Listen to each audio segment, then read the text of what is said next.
ইচ্ছে ছিল যে হচ্ছে আমি সিনেমা করবো, আমি সিনেমার নায়িকা হব। অপূর্ণতা হচ্ছে আমার যে ধারাবাহিক যে ৭ পর্ব, যেটা আসলে আজকে থেকে মানে পর্বটা আসলে আমার রিলিজ হলো, প্রচার হচ্ছে। তো এটা হচ্ছে আমার রিসেন্ট কাজ। আমার একদম শুরু হচ্ছে ভালোবাসার প্রত্যাবর্তন।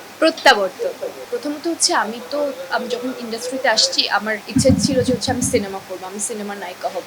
এটা তো আসলে অস্বীকার করার কোনো ওয়ে নাই যে যখনই একটা মেয়ে মিডিয়াতে কাজ করতে আসে তার একটা মানে এনি হাউ তার একটা ইচ্ছে থাকে যে আমি সিনেমার নায়িকা হব।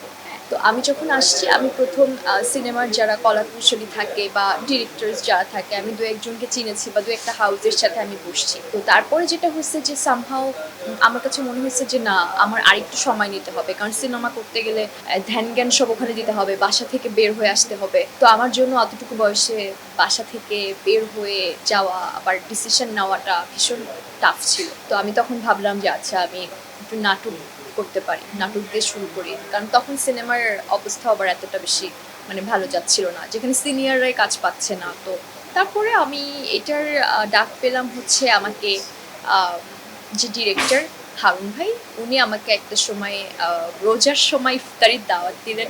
তারপর ইফতার করতে গেলাম, সেই সময় আর কি উনি একটা গল্প শোনাইলো যে এই গল্পটা তুমি দেখো তোমার কাছে কেমন লাগতে পারে।